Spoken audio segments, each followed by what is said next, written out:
अस्सलाम वालेकुम, नमस्ते, सत श्री अकाल। मैं हूँ मीना मलिक, मेरे साथ मौजूद है हनी। अस्सलाम वालेकुम, नमस्ते, सत श्री अकाल। और आप देख रहे हैं पाक गुजराती रिएक्शन। हाले सी वीडियो की तरफ। तो जी गाइस, आज की वीडियो का टाइटल है वो है धीरेंद्र शास्त्री इन आपकी अदालत। देखते हैं आज की वीडियो में क्या है। हालो हालो। अब शुरू होने जा रहा है देश का सबसे बड़ा मुकदमा, आपकी अदालत, रजत शर्मा के साथ।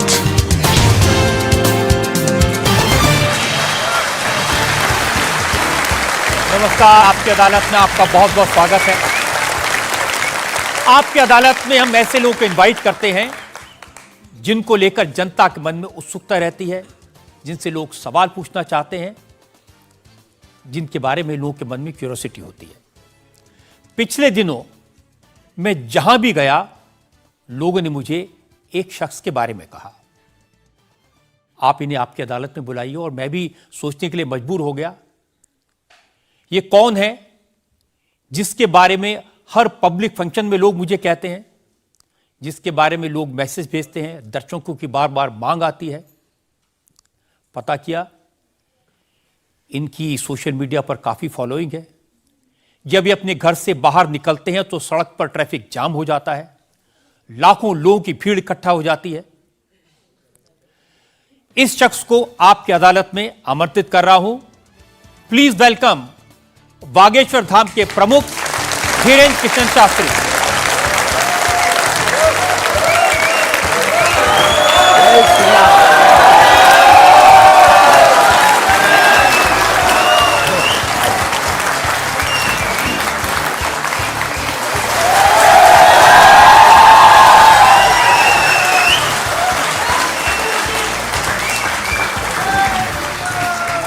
और धीरेन्द्र कृष्ण शास्त्री पर मुकदमे में आज हमारे जज हैं वरिष्ठ पत्रकार विनोद अग्निहोत्री।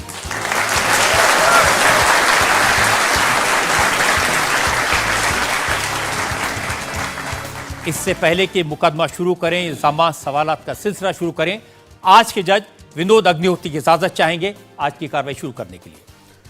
इजाजत है मुकदमा शुरू करने की। और इससे पहले कि पहला इल्जाम लगे शास्त्री जी पर, एक नजर डालते हैं शास्त्री जी के लाइफ पर। आजकल पूरे देश में बागेश्वर धाम के प्रमुख धीरेंद्र कृष्ण शास्त्री की बहुत चर्चा है। कोई उन्हें चमत्कारी कहता है, कोई उन्हें अंतर्यामी कहता है, कुछ लोग उन्हें पाखंडी कहते हैं, लेकिन धीरेंद्र कृष्ण शास्त्री खुद को पक्का सनातनी बताते हैं। अब हिंदू एक हो जाओ, सनातनी एक हो जाओ, यही हम चिल्ला रहे हैं कब से। शक्ति का प्रभाव दिखाना यही हमारा उद्देश्य है। धीरेंद्र कृष्ण शास्त्री का दावा है कि उनके ऊपर बजरंगबली की विशेष कृपा है। वो भक्तों का दुख दर्द सिर्फ अपने इष्ट तक पहुंचाते हैं। चूंकि भक्तों पर कृपा बरस रही है, इसलिए धीरेंद्र कृष्ण शास्त्री का प्रताप भी बढ़ रहा है। उनके भक्तों की संख्या अब लाखों में है। धीरेंद्र कृष्ण शास्त्री सिर्फ 26 साल के हैं। साल 2 साल में ही बागेश्वर धाम के पीठाधीश्वर के रूप में वे विख्यात हो गए। अब बड़े बड़े मंत्री और अफसर भी उनके दरबार में हाजिरी लगाते हैं। धीरेंद्र कृष्ण शास्त्री सबसे पहले नजरों में आए जब संस्कार टीवी पर उनकी भागवत कथा दिखाई जाने लगी। फिर वो चमत्कार भी दिखाने लगे। 21वीं सदी के इस कथावाचक के वीडियो आजकल हर मोबाइल में है। बाबा इंस्टाग्राम से लेकर फेसबुक तक हर जगह छा चुके हैं। जैसे जैसे धीरेंद्र कृष्ण शास्त्री की लोकप्रियता बढ़ी तो विवाद भी सामने आ गए। धीरेंद्र कृष्ण शास्त्री का दावा है कि वो कोई पैसा नहीं लेते। जो उनके दरबार में आना चाहता है उसे सिर्फ हनुमान जी के यहाँ नारियल बांधकर अर्जी लगानी पड़ती है। धीरेंद्र कृष्ण शास्त्री एक अच्छे वक्ता हैं। अब उनका संकल्प है कि वो सनातन धर्म को घर घर पहुंचाएंगे और भारत को हिंदू राष्ट्र घोषित करवाएंगे। आपकी अदालत में धीरेंद्र कृष्ण शास्त्री अपना मुकदमा खुद लड़ेंगे। तो आइए शुरू करते हैं आज का मुकदमा। आपकी अदालत में पहला इल्जाम धीरेन्द्र कृष्ण शास्त्री पर। आपकी अदालत में बागेश्वर धाम के प्रमुख धीरेन्द्र कृष्ण शास्त्री पर आरोप है कि ये पब्लिसिटी के लिए स्टंट करते हैं। शास्त्री जी, बहुत सारे लोगों ने मुझे कहा कि आपको आपकी अदालत में बुलाएं। सोशल मीडिया पर आपकी मैंने देखा बहुत लंबी चौड़ी फैन फॉलोइंग है, 40 लाख लोग आपको फॉलो करते हैं। बहुत सारे वीडियोस मुझे लोगों ने भेजे। आप सड़क पर निकलते हैं तो चारों तरफ भीड़ लग जाती है। तो एक वीडियो मैं जनता को दिखाना चाहता हूं जो आपके लोगों ने मुझे भेजा है।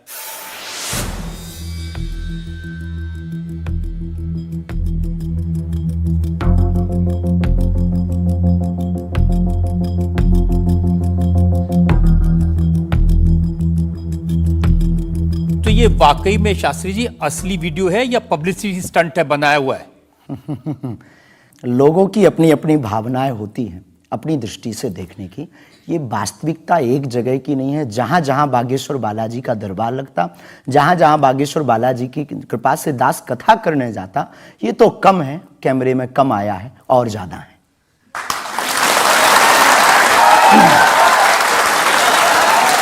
लेकिन 26 साल की उम्र में इतनी चर्चा, इतनी पब्लिसिटी, ऐसा क्या है आप में? जिसका गुरु बलवान होता है, चेला पहलवान होता है। जो लोग कहते थे ईश्वर नहीं होते या भगवान नहीं होते, हमारी दृष्टि में इस छोटे से गांव से, गढ़ा गांव मध्य प्रदेश के बुंदेलखंड में एक छोटा गांव गढ़ा है। गढ़ा में रहने वाला एक छोटे परिवार का बालक धीरेन्द्र कृष्ण अगर यहां तक पहुंच सकता है बालाजी की कृपा से, तो भारत का प्रत्येक व्यक्ति भगवत कृपा से कहीं भी पहुंच सकता है। आपने ये नहीं बताया कि यहां तक कैसे पहुंच गए हैं। ये जो लोग हैं जो फॉलो करते हैं, जो आपके बारे में इतनी बातें करते हैं, ये क्यों करते हैं? क्या है आप में? बागेश्वर बालाजी की कृपा वो सब पर है। लेकिन आप अगर कहेंगे, क्योंकि आपसे जीतना तो बड़ा मुश्किल है, हम पहले आपको साफ कर दें कि चूंकि आपका नाम तो रजत शर्मा जी है, लेकिन हम आपको दयालु नाम से, क्योंकि हमारी भारतीय परंपरा में बड़ों का नाम नहीं लेते, तो हम आपको दयालु कहकर संबोधित करेंगे, अगर बुरा ना लगे तो। आप कुछ भी करिए। वैसे हम आपके यहाँ आज मेहमान हैं, तो ये हमारा अधिकार भी है। तो दयालु जी, हमारे ऊपर, सबके ऊपर बागेश्वर बालाजी की कृपा है। लेकिन हमने अपने गुरुदेव की जो चरणों की सेवा की, उस सेवा के माध्यम से ऋषि परंपरा की जो मंत्र विधा हमको प्राप्त हुई है, वो हमारे पास एक ऐसी अनूठी है जिससे पूरा विश्व की मंगल कामना भी करते हैं। पूरा विश्व अपनी समस्याओं के समाधान के लिए गुरु के नाते बागेश्वर धाम चला आता है।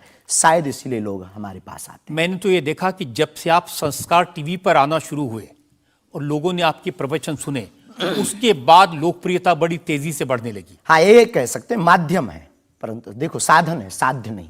दरबार 3 पीढ़ी से लग रहा, हमारे दादा गुरुजी भी लगाते थे, हम भी 11 साल से लगा रहे। नजर आपकी आज पड़ी है अब इसमें, और हमें ये लगता है कि इसमें ये हमारी गलती नहीं है, देखने वाले की गलती है। बड़ी देर से देखा है हमें, हम तो पहले से ही गुरु कृपा से चमकदार थे।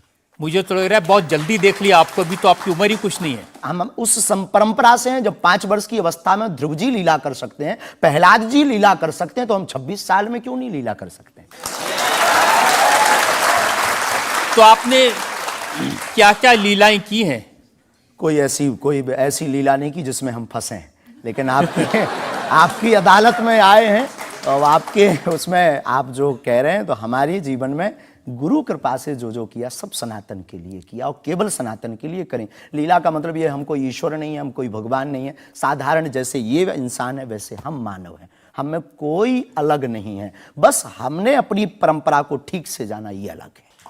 आप जब स्कूल में पढ़ते थे तो जैसे बाकी छात्र होते हैं ऐसे ही थे लगभग, और मास्टर जी कहते थे ये स्कूल में ना आए तो अच्छा, इतना शरारती है? हाँ, उपद्रवी तो थोड़ा थे, क्योंकि हम जाते थे तो एक तो बहुत कम जाना होता था, लेकिन बहुत गंभीर और सौम्य भाव से हम जाते थे, और लोगों की भावनाएं हमारे पास रहती थी। चूंकि हमारे दादा गुरु का नाम बहुत प्रसिद्ध था, तो दादा गुरु के कारण लोग हमको भी प्रेम देते थे, स्नेह देते, दुलार देते। हमारे दादा गुरु जी को हनुमान जी का 2 बार साक्षात्कार हुआ, ऐसा हमने माना और उनके अनुयायियों ने माना।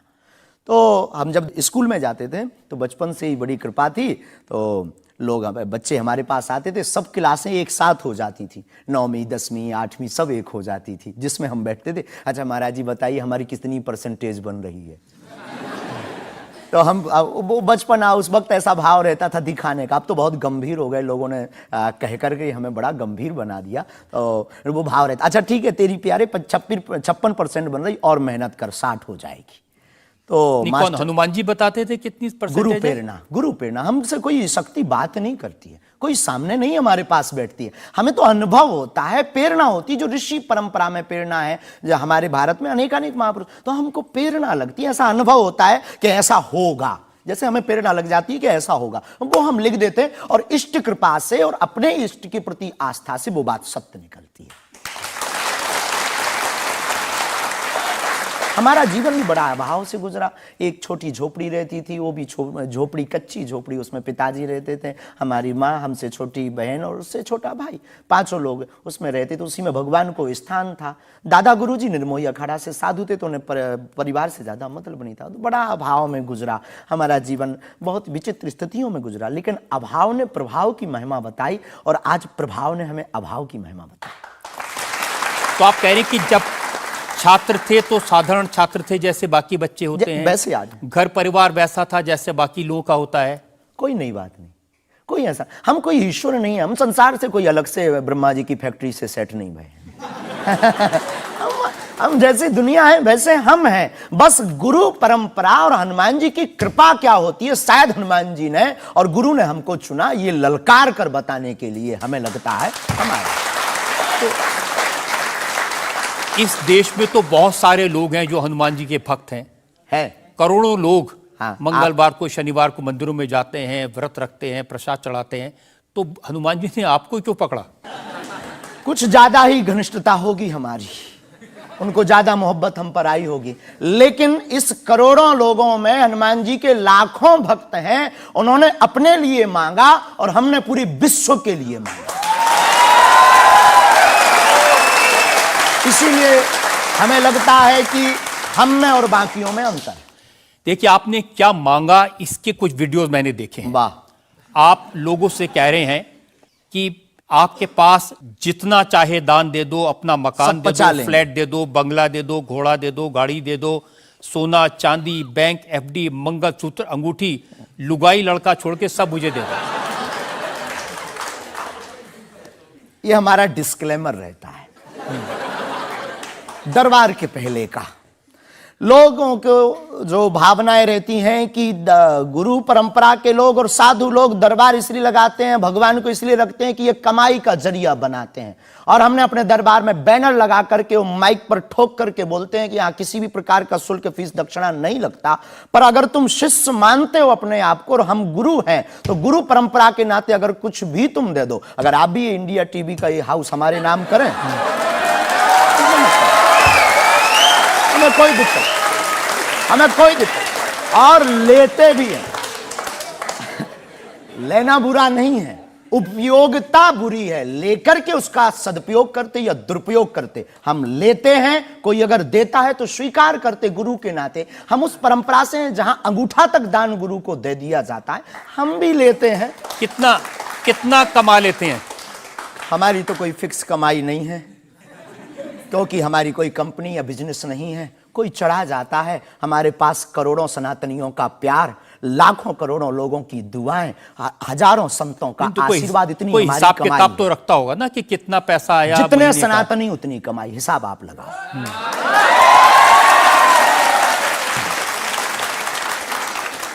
ज्यादा बातें इसलिए होती हैं कि आप जो स्टंट करते हैं पब्लिसिटी के लिए, आप ऐसी ऐसी बातें कह देते हैं।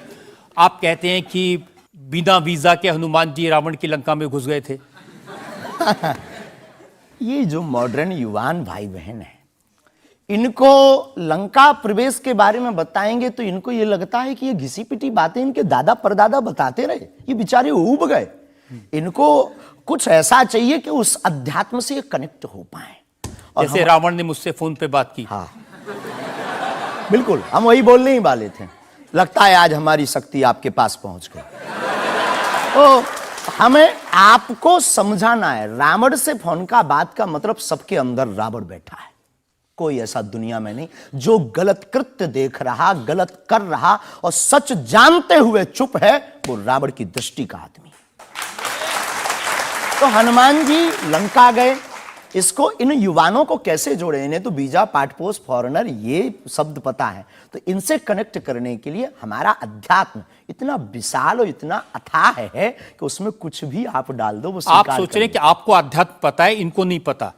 इस देश ऐसा की नहीं जनता हमने को कहा। आपसे ज्यादा अध्यात्म पता है। ऐसा हमने नहीं कहा। हमें अपने हिसाब का पता है, उन्हें अपने हिसाब का, वो अपने में श्रेष्ठ हैं, हम अपने में अब जो कोशिश कर रहे हैं विद्यार्थी। हमने ऐसा कभी नहीं कहा कि हम श्रेष्ठ हैं, और ये आरोप हमें नहीं लगता कि ठीक है। आपका ये कहना कि मेरे पास एक गधा है जिसमें वाईफाई है और वो प्लेन में भी वाईफाई चलता है, ये मजाक की बातें नहीं है। लोगों की दृष्टि से, भावनात्मक दृष्टि से देखा जाए तो ये बहुत गहरा विषय है। मजाक की दृष्टि से अगर कोई देखेगा तो देखो, जाकी रही भावना जैसी, प्रभु मूलत देखी तिन तैसी। भगवान की कोई लीला को सिर्फ रास लीला को उठाते हैं, लेकिन हम तो महाभारत भी उठाते हैं। तो अपनी अपनी दृष्टि है, हम ये मजाक में नहीं कहते। हम उनको बताना चाहते हैं कि हमारे देवी देवताओं से जो हमारे इष्ट की परंपरा की जो निशानी है वो अगर नज़दीक रहे, गुरु की निशानी अगर नज़दीक रहे, माता पिता की बातों की निशानी नज़दीक रहे, तो बेटा कभी गलती नहीं करेगा, वो चार चांद लगाता रहेगा। शास्त्री जी, इसको कहते हैं आप अंधों के शहर में आईना बेचने की कोशिश कर रहे हैं। ऐसा हमारा भाव नहीं है, अपितु हमारा भाव ये है कि उस केवल वाईफाई को हम बताते नहीं, उसकी महिमा भी बताते हैं, और दरबार में आने वाले लोगों को उसकी महिमा का अनुभव भी कराते हैं। तो फिर वो जो बात मजाक की है ना, वो फिर अध्यात्म, आस्था, ईश्वर से जुड़ करके नास्तिक भी आस्तिक बन जाता है। देखिए, आपको भोले भाले लोगों को बताना चाहिए कि भाई ये मैं मजाक में कह रहा हूं, विनोद हम कहते है, भी हैं। और ये मैं ये असल हम में बहुत कह बार बोलते हैं, विनोद हम कर रहे हैं, हम बहुत बार बोलते हैं। अब कोई हमारे विनोद को सीरियस ले ले तो वो उसका निजी अनुभव है। तो अब मैं लोगों को बता दूं कि एक बार बगैर टिकट पकड़े गए थे आप रेलवे में। हाँ, ये तो बताना चाहिए, बिल्कुल पकड़े गए थे, लेकिन ये भी बताइए कि हम टीटी से ही 1100 रुपया लेकर आए थे। उसी टीटी से लेकर आए थे, और जिस वाईफाई की आपने चर्चा की उसी वाईफाई की दम पर उसके बाप का नाम बताकर लेकर आए थे। इसी तरह की बातें कह के ऐसे दिखाते हैं जैसे चमत्कार कर दिया, जैसे मेरे ऊपर हनुमान जी की बहुत कृपा हो गई, मैं भविष्यवक्ता हूं, और फिर जो भोले भाले लोग हैं वो प्रभावित हो जाते हैं। हमने कभी एक नहीं दावा किया कि हम चमत्कारी हैं। आज भी आपकी अदालत में हम कहते हैं कि हम कोई चमत्कारी नहीं है, हम कोई ईश्वर नहीं है, हम कोई महात्मा नहीं है, हम एक आम इंसान हैं। लेकिन हमारी अपने इष्ट की प्रति आस्था, ऋषि परंपरा के प्रति आस्था है, जो महर्षि वाल्मीकि से पत्र दरबार की महिमा चली है।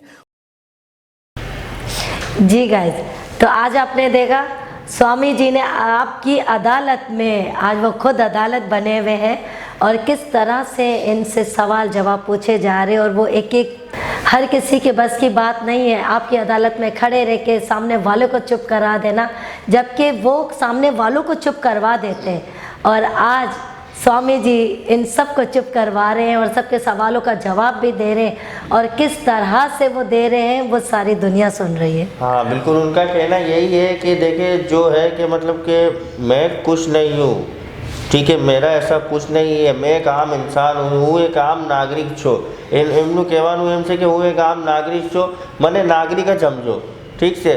જે બી મને મતલબ જેનમાં આવે છે, જે બી મતલબ હું સોચું છું, મારી સોચ જે છે હું એ બતાવું છું, ઠીક છે। એ મારો પ્લસ પોઈન્ટ છે કે એ હું લોકોના આગળ રાખું છું, એ વાત સાચી થઈ જાય છે। જે મને સોચ આવે છે એ હું આપણા પરચા પર लिखी लઉં છું, કાગળમાં लिखी લઉં છું, એ વાત સાચી થઈ જાય છે। તો આ કહેશે બાલાજીની कृपा सर, वाकई में એમના ઉપર તો બાલાજીની कृपा છે।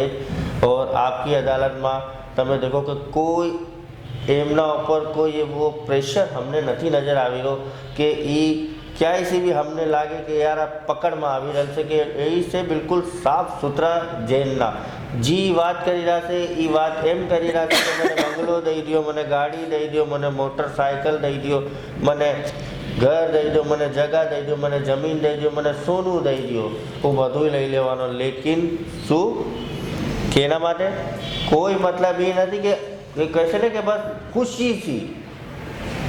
હું એ નથી કીધું કે મને તમે લાવીને જ દો, એ તમારી આપણી મરજી છે. મતલબ કે પ્રેમથી, મતલબ પ્રેમ ભાવથી જીવ, મતલબ કે તમારે કોઈ મતલબ કે ઓલી વાત નથી કે ના છુપાવી કરીને દો ને આગ કરીને દો ને ઓલું કરીને દો, એવી કોઈ વાત નથી. કોઈ બિઝનેસના બારામાં કોઈ એવી કોઈ વાત એ લોકો નથી કરી. बिजनेस के बारे में मैंने कौन सी बात करी थी? इन्होंने कहा था कि जैसे आप कितना कमा लेते हो, हाँ. तो उन्होंने कहा कि मेरा कोई बिजनेस नहीं है, मैं कि ये फिक्स ये कमाई है या क्या है, बट मैं सनातनों कुछ से आप पता लगा सकते हो कि मेरा कितना बिजनेस है. और वाकई ये देखो, ये नहीं है लोग खुद चल के जा रहे तो लोग प्यार करते हैं. वो प्यार करना ऐसा नहीं होता है कि अगर आपसे लोग प्यार करें तो आपके अंदर कुछ ना कुछ वो बात है, तो लोग प्यार, हमसे लोग प्यार करते तो हमारे अंदर कुछ ऐसी एबिलिटी है जो हमसे लोग प्यार करते हैं. तो इनसे लोग जब प्यार करते तो इनका काम इस तरह हो रहा है, हो रहा होगा, तब लोग प्यार करते हैं. अगर कुछ चीज़ अगर देते भी खुशी से तो वो खुशी से गिफ्ट के तौर से वो एक्सेप्ट भी करते हैं. अगर हमें कोई अगर खुशी से गिफ्ट देता है तो हम इनको लौटा तो नहीं देंगे कि नहीं नहीं हमें नहीं चाहिए ये वो. हमें ये होता है कि सामने वाले का प्यार छलकता है, वो दिखता है. वो ज़रूरी नहीं है कि आप लाखों रुपए का गिफ्ट दो, वो चाहे वो 1 रुपए का ही क्यों ना हो, गिफ्ट तो गिफ्ट होती है. प्यार की अहमियत को आप जानो. बस कहने का मतलब ये है कि शास्त्री जी आप वाकई में लोगों की खिदमत कर रहे हो और ये बहुत अच्छा काम है कि आप कोई ना पैसा लेके ना कुछ भी करके जो आपके दरबार पे आए वो हाज़िरी दे सकता है. और ये बहुत आपने अच्छी बात कही कि 11 साल से मैं तो ये दरबार लगा रहा हूँ. नज़र अब पड़ी, नज़र आपकी अब पड़ी है. वाकई में मेरे मालिक ने, बालाजी ने, जो आप कहते हो कि एक वक्त मुकर्रर किया होता है, उनकी भी परीक्षा होती है. ठीक है, अगर वो आपको पहले ही सब कुछ दे चुके होते तो क्या पता आप ये सोच में आते ही नहीं, आप भ्रम में आ जाते अपने ऊपर आप क्या सोच लेते. लेकिन वो भी बालाजी भी यही कहते कि सब्र कर, सब्र का फल मीठा होता है. तो ये आपको मिला है. ठीक है, और इतने मीठे फल मिले आपको कि वाकई ये सारे लोगों की जितनी मुश्किल जो ज़िंदगी थी, इतनी कठिन लाइफ थी, वो सबको आप इजी करते हुए जा रहे हैं और बहुत अच्छा काम कर रहे हैं. और हमें भी अच्छा लग रहा है, और अच्छा लग रहा है तो आज आपके बारे में हम ये डिस्कस भी कर रहे हैं और लोगों तक हम पहुंचा भी रहे हैं. तो अब हम रजत शर्मा जी के आपकी अदालत के नेक्स्ट एपिसोड में मिलेंगे. इसी तरह की मज़े की वीडियोस हम आपके लिए लाते रहेंगे. आप हमें लाइक करें, सब्सक्राइब करें, बेल आइकन का बटन दबाना ना भूलिएगा. तो ज़्यादा करें. आज के लिए हम आपसे चाहते हैं इजाज़त. अल्लाह हाफ़िज़.